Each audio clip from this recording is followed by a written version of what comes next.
Hey guys, Kurt from Time Machine Transport. So, everybody's talking about freights being uh, freight being so cheap right now, and guys are quitting. Well, not just guys, but guys and gals or people are quitting trucking and all this other stuff. So I delivered this oversized load over here to Elk River, Minnesota. I'm over at the Walmart. They had zero parking at the TA yesterday, but I got it there a day ahead of time. So I was looking for loads, and I got a load from DeForest, Wisconsin. So I'm near Minneapolis, maybe 30 miles outside of Minneapolis. I don't even know what. Actually, where's my Walmart receipt say? I don't even know where the hell. Maple Grove. I'm in Maple Grove, Minnesota. So yeah, about 30 miles, I think, from Minneapolis. And so I got to, before I drop. So what I tell people to do is when you're to properly dispatch your own truck, okay, you you shouldn't be looking for a load when you're delivering. If you have DATboard, which I'll show you here, there ain't shit on DATboard right now. We had I keep trucking, that's our ELD. We had and Darian, I just want to say hi, brother, and I'm very, very sorry because on the last couple videos I was mentioning people and I was like the black dude box truck got all messed up. I didn't know what to do. I was panicked. So Darian, very, very sorry, brother. He's a loyal subscriber. Anyways, kind of scruffy. So you shouldn't be looking for a load the day you deliver. So what I do before I even picked up this oversize, I was already looking in Elk River. So I picked up last Thursday night-ish, and I headed out of Caldwell, Idaho Friday late morning because I needed the pilot car. The pilot car couldn't meet me until Saturday, like 50 some miles north on I-15, north of the Idaho border in Montana. So I wasn't in any rush. And then once I got through the pilot car route, then I shot over to Billings, and I was like, well, I really can't go anymore because my North Dakota, Minnesota permits don't kick until Monday, and this was Saturday. However, I kind of faked the funk and just drove through North Dakota on Sunday, even though I didn't have a permit. And then Monday morning, I was at the Minnesota, North Dakota border. So I delivered. So I was actually looking in Elk River, Montana, or Elk River, Minnesota, on Thursday when I got loaded and I was flagging up and everything. I went to that truck stop that night and I started looking for loads from Elk River, Minnesota for today, Tuesday. And because I thought I was delivering Tuesday, but I ended up delivering Monday, like around 1 o'clock in the afternoon, 12:30, 1 o'clock yesterday. And so what I found a load out of DeForest, Wisconsin, going up to the Canadian border. Some insulation, very light, a little over 6,000 pounds, going 611 miles, paying $2,600. I don't, and I'm not bragging. Oh yeah, no, I'm just telling you how you really, literally need to, because I had already booked that load before I even delivered in Elk River. I already had another load, but it doesn't pick up until tomorrow. So, and I was okay with that because I thought I was going to deliver today. So I'm like, oh, okay, well, I'll deliver Tuesday, go to a truck stop or go to a Walmart and go sleep, relax. You go sleep, we go bed. But the scene that I delivered yesterday, now I can't. Haven't brushed my teeth yet this morning. or almost 10:30. So I figure, okay, well, I can go ahead and maybe run somewhere in Minnesota today, make some extra cash, right? But there's shit on the board. I they're all lumber loads or crushed cars. I don't haul crushed cars. I will not. The last time I hauled crushed cars, the salvage yard or the scrap yard actually blew out the sidewall of one of my tires on my flatbed. It came undone or whatever from the claw or the magnet. They were picking up the shit off my trailer, and I didn't even want to. I'll tell you the story real quick. So, I was up in North Dakota, and I needed to load out. Broker from Global Trans out of Arizona. The guy says, I say, hey, if it's crushed cars, I'm not taking it. Oh, no, my friend. No, my friend. You break, I fix. You break, I fix. You break, I fix. So he says, no, my friend. They are not crushed cars. They are pallets of recycled materials. Okay. Probably a horrible impersonation of a Hindu. I'm sorry, but he was Hindu. Or Hindi, I don't know. I think Hindi is what they speak. Hindu is what they are, right? Or what the religion is. Anyways.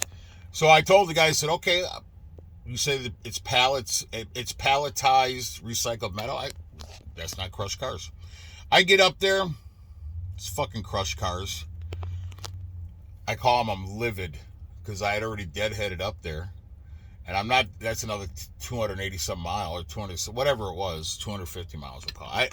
I'll deadhead up to 400 miles. I don't give a shit. But I'll tell a broker I want extra for that.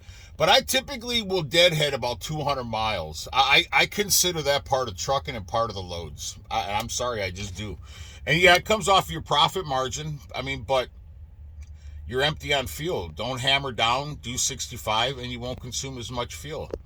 I've learned that over this expensive time with fuel. I stopped hammering down and just kind of throttled back and I'm doing like 65, 67, 68-ish now. I'm not hammered down like I used to, and I'm not going through as much fuel, thanks to our great president.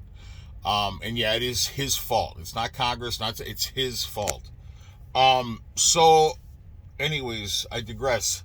So I call the guy, and he's like, oh, no, they're not crushed cars. So I sent him a picture.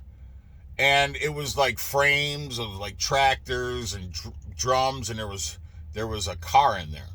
And he's like, see, there are no cars. There's not crushed cars. I'm like, oh, this motherfucker. So I told him, I said, there is actually a car. And I was livid. And that was when I took the palletized recycled metal, crushed cars, aka crushed cars, to Chicago. They got disclaimers all over the building, all over the front of the fence. We are not responsible for any damaged equipment, tires, of course.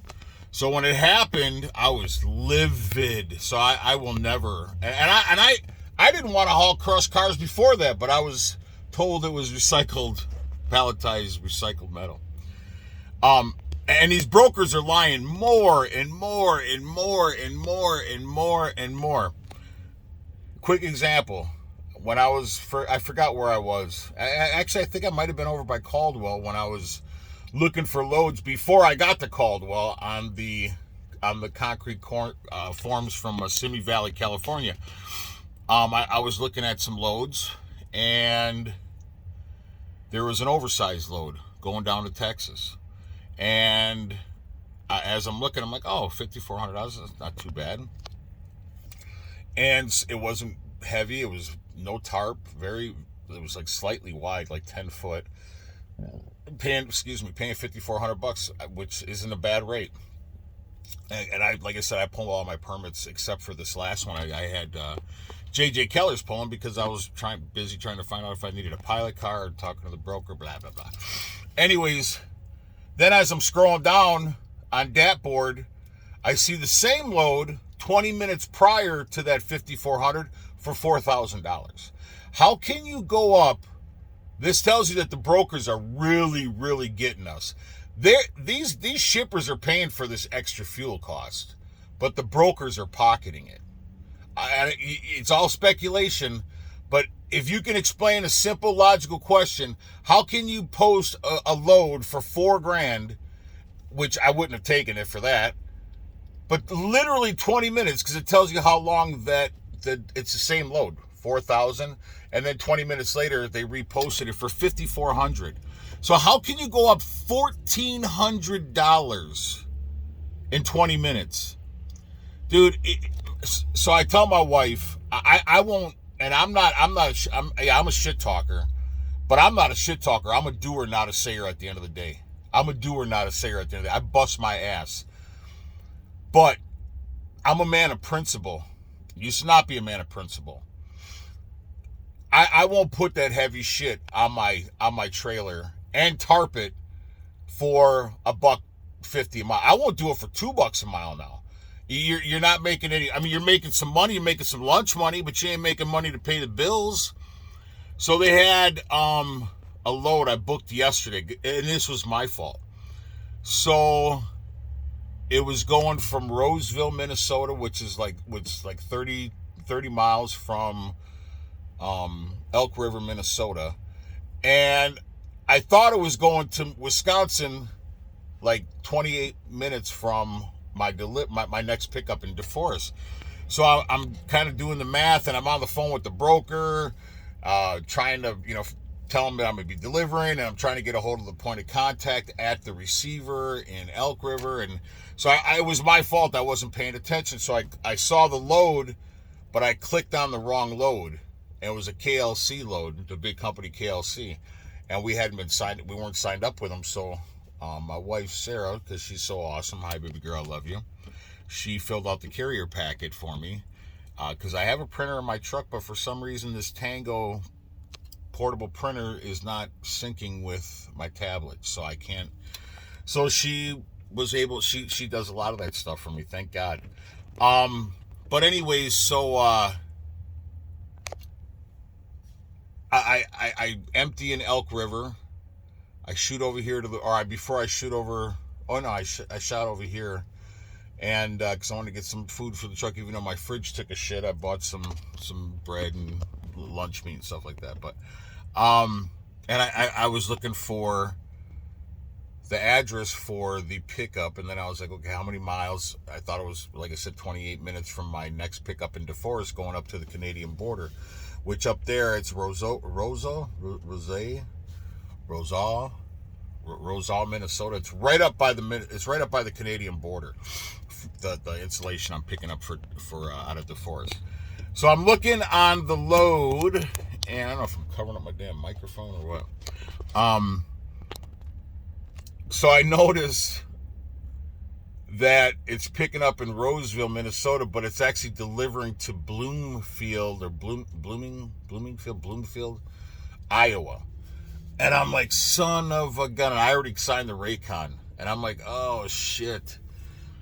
But this also, so as I'm looking for loads, because I kind of, look for loads, even though I got a Raycon sign, I'm curious to say, hey, what did I lose? I see the exact same load that I'm currently going to be picking up going down to Iowa for another $400. So the broker, and I told him, I said, hey, listen, I said, man, can you do a little bit? Man, you're really tight on this one. Okay. Then I see it like 2 hours later, and it's $400 more.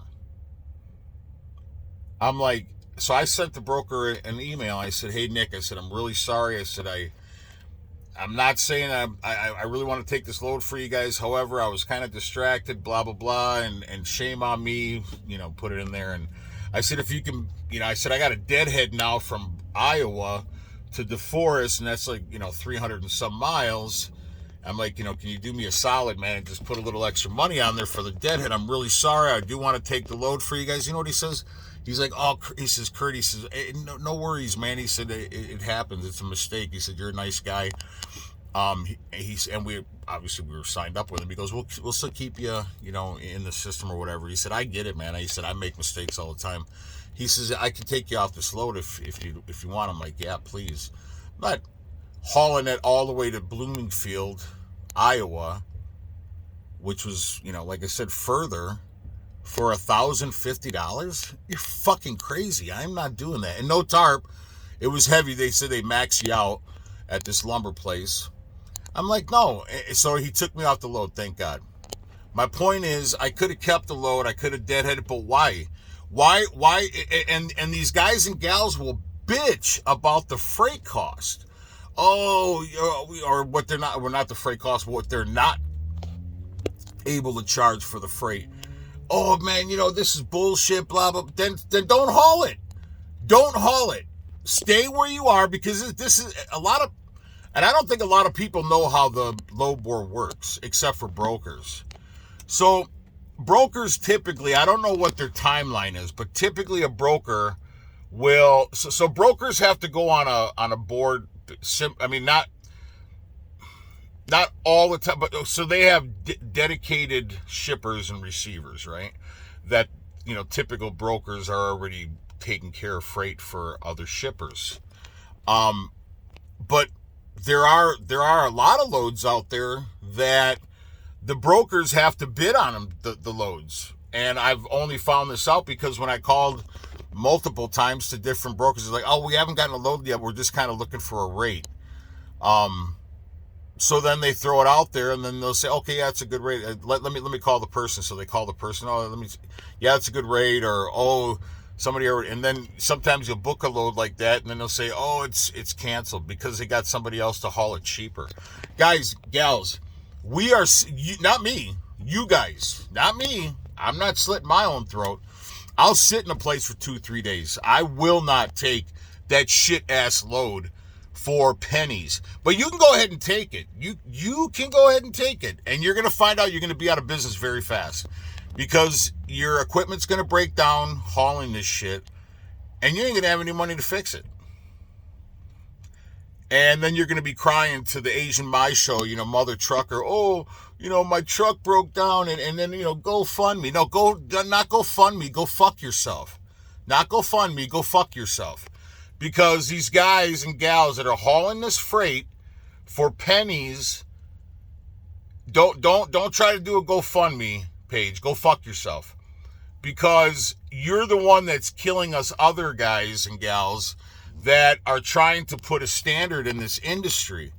So, I'm guilty when I say this. A lot of foreigners will and I know because I've talked to them.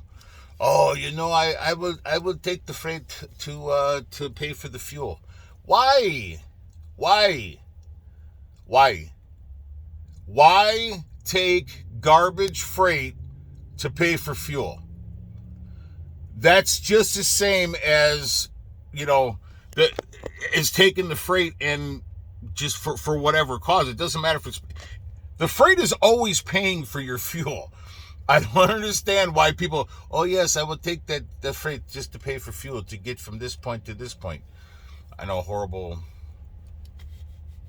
accent for whatever I'm trying to accomplish there. You're always taking a load to pay the freight. I mean, you're always taking a load or taking the load to pay for fuel. That's what we do. You don't. So whenever somebody says, oh yes, I will take the freight to just go from here to here instead of go empty and not have to pay. No, man, stop that shit. You're fucking killing yourself for pennies. But like I said, you can go ahead and take it. Eventually you're going to be out of business. Or your shit's going to be broken and you're going to go, have a go fuck yourself page. Because I've seen them on this Asian My Show, whatever, this trucking channel. Oh, guys are breaking down and I'm not trying to be that guy. Hey, my truck broke down. I mean, I've had other trucks break down. We had an owner-op, David Guerrero, one Thomas Hollins Jr. from Hollins Transport and his dad out of Houston that were under my authority years ago. And David Guerrero didn't want a tarp. Yeah, I'm going to call him out. You can look him up on Facebook. I'm sure there's a shit ton of David Guerreros. But when I saw him on Facebook, I'm like, oh, that's why he doesn't tarp. he tells me, oh, I don't tarp loads because I'm not going to kill myself over a tarp load. I got a family. So I literally had to dispatch his truck without tarps. And that's a lot harder. So then I found out why he didn't tarp, because he's like fucking, he's a meaty dude. The fucker's meaty. He's a big fat ass is what he is. I mean, I'm a fat ass, but this dude's a serious fat ass, and he doesn't tarp. Well, that's why you're sitting there waiting 3-4 days, because you don't carry tarps, because you don't want to kill yourself. No, you're too lazy and too inept to get up there and incapable. Is that it is? Yeah. To tarp a load. I'm just venting. I'm sorry. So let's get back to the freight thing. So I'm gonna show you on load board. So you got to be a man of principle. These guys that are saying they're quitting trucking or whatever the case is. I'm sorry. I jump around. I go off on these tangents. So the brokers will put this freight on the load board, and they have a week or two to move it. So they start off, like, Mondays are pretty tough. Not always, but Mondays are usually, right, Jason Gilbert? Don't ever say always and never, right? Usually the freight on Mondays is pretty bad, because they want to give you pennies, and they have a certain timeline to move the freight. So say something's been sitting last week and it didn't move all last week, so the brokers ass out on that whole entire week. So Monday they're probably going to post that load for way better dollars, because now it's coming up on their timeline to move that freight. Okay, so the brokers, pieces of shit. Well, I wouldn't say they're pieces of shit, but they're pieces of shit. Because they're bottom feeders, they have no loyalty to you. They're out to make a buck. And they don't give two shits about you. But yeah, they're pieces of shit. They're bottom feeders. Every one of them. And I don't care what kind of broker you are. You don't give a shit. You care about money. And that's pretty sad. So the broker will have X amount of days to move that freight. So they'll break down, the percentages. They know it's not going to move this day, but they still post the load. And then the next day. So finally, when nobody takes it, because everybody's, the smart ones aren't taking it, the dumb ones are taking it. Because if you take that freight that's $1.50 a mile, you're a dumb ass. I'm sorry. Actually, I'm not sorry. You're a dumb ass if you take freight for $1.50 a mile. You're almost. I wouldn't say you're bored. You're still. If you take loads right now for $2 a mile, you'll still make money if you're not hammered down. You'll get probably a chopped steak dinner out of it, not a lobster and a steak dinner. If you're at $2.50, $3, you're going to start getting into the steak and lobster. But anything over that, it's a bonus. This is how I run it. I have a goal per truck per week. It was $8,000 a week. Now it's $9,000 a week, because we're spending an extra $1,000 a week easily on fuel. So now it's gone up to so don't look at loads as like per load, because if you're grossing 8,000 or now 9,000 a week, and that's your low, that's your bottom line goal. That's not like, oh yeah, I'm making all this money. No, I can still make a profit. I can still have a good life. I can still have nice equipment, keep up on my equipment, do this, that's what I'm saying. So $9,000 right now should be your goal per week and above. I've broken my goal every week for a long time. The worst week I think I've ever had in trucking was a little over 5,000 in 1 week. And I don't think I've seen that since. We're either meeting the goal or well above the goal. So that's what you need to do. Don't look at, you still have to look at the per load, part of it. But if you're saying, well, damn, I'm at 7,000 and this load is, going this, so if I take it, it's going to bring me to 9,500. Yeah, I'm above my goal, right? But if it's only paying $1.50 or $1.25, fuck it. I won't make my goal that week. but I also won't put money in that broker's pocket. So again, start looking at it, if you're not already, start looking at it as a weekly goal. And it's got to be 9,000 or above right now to make a decent living. Because if you have an extra truck and you're paying that driver 60 cents a mile, 50 cents a mile, whatever it may be, and they're doing, for simple math, we'll just do easy numbers, right? So it's 2,000 a week to the driver, and then of course you got 2,500 a week in fuel. Then you got 15% maintenance, so on and so on and so on. So you should easily be making 1,000 to 2,000 a week per truck in your pocket after you pay all expenses. So, but the point is, don't stop taking this fucking cheap ass freight. Then your ship breaks down and you're going to ask me for a go fuck yourself page. Don't do that, man. I don't want to do that. Nobody wants to do that. Stop taking this freight. And here's the thing, we're going to complain about it. Oh, I'm not. I mean, I'm complaining about it when I see it, like, oh, you son of a bitches. But you don't have to take it, guys. Sit somewhere. You know, we could make our own rates on this if you guys would just stop moving. You don't have to shut down interstates. You don't have to go to jail. You don't have to have your shit towed to a recovery yard. You just don't go anywhere. It's as simple as that. Go park your truck, go to the house for 1 week. If we all did it, 60% of us, if we all did it, we could bring things, we could correct everything. We could correct all this stuff going on right now. We could correct it.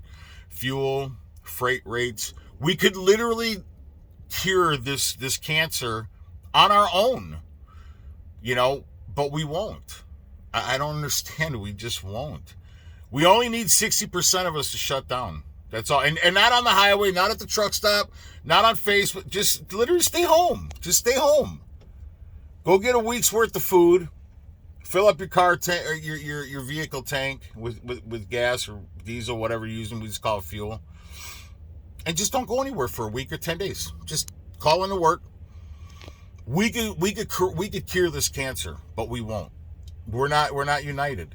They need division, and that's just the way it is. But anyways, back to it's simple. It's simple. It's a simple solution to a crazy equation. It's a simple solution to a crazy equation. I don't understand. I just don't get it. I don't get it. It's so easy for us to correct this. It's so easy, but we won't. And it would only take, like I said, 5 to 7 days.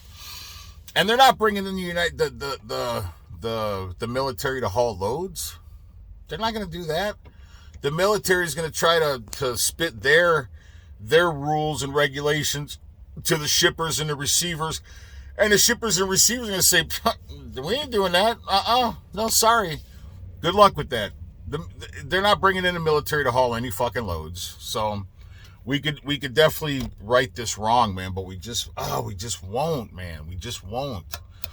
So anyways, so we used to have truck stop board and DAP board and truck stop. We had it for about a year and just almost, I think we only got one load out of there.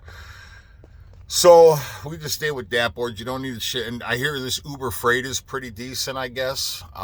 It's one of the things I'm going to sign up for when I get home. It's better to have multiple load board options instead of just the one. But I hear Uber Freight's pretty good. I don't know how it does for flatbed, but I hear for dry box and reefers, it's actually pretty decent. But again, like I said, stop hauling this freight, man, for this money.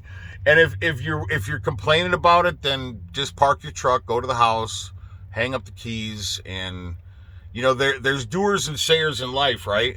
You're going to complain about it, but you're just complaining about it. You're just basically giving a problem to a problem. Like what is it, Michael Hare, that one time when we got into it that one time, when you use my line on myself. I parked I think a couple trailers in front of Mike's shop because the landlord told me I could park there, and it was rude of me. It was extremely rude of me. But Mike wasn't there, and it was the only place I could literally park. And he comes over to the shop, and Mike's a great dude. I love him. What's the saying you use? It's your face looks like a slapped ass, right? And Mike said, "Man, you can't park your stuff over here, Kurt." Blah blah. I said, "Yeah, I know. Chris told me to do this, and I parked it." He's like, "But don't make your problems my problem." He used a Kurt on Kurt. He used a Kurtology on a Kurtology, and I looked, and my face became like a slapped ass. And but Mike and I were good. It was just a little. It was two good old boys, just very frustrated with the parking situation over there and things that were happening in our lives, I'm sure. But anyways, don't make your problem my problem. But anyways, the thing is don't tell, like I used to tell my guys in construction when they would sit there and bitch about something. Oh, this is fucked up, blah blah blah. I would tell them, don't. What was the saying I used to tell them? Don't give a problem to a problem. I said, don't give me a problem. Don't provide a problem to a problem. Give me a solution or something like that. Anyways, and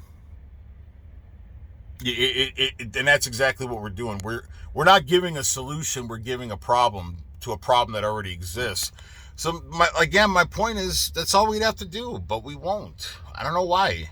I mean, you're gonna bitch about taking that little measly hot dog, and that's exactly what you're getting on that load is hot dog water. You ain't even getting you guys ever see hot dog water when as a kid? Like that's the way my mom used to, like, now we just put it in a microwave. Like I love like a Chicago style hot dog or whatever, but I don't put hot dogs in water and boil them. It's gross. Put them in the microwave. But you know how hot dogs themselves are kind of gross, but hot dog water itself is even more gross, right? Like if you really wanted to disrespect somebody, you would just basically take a pan full of hot dog water and splash it in their face and say, "Ugh, I disrespect you. I challenge you to a duel." Except you throw hot dog water in their face. Hot dog water, and even the word hot dog water is pretty gross. Anyways, I got to take this call from these guys. Please like and subscribe to the channel. Ciao.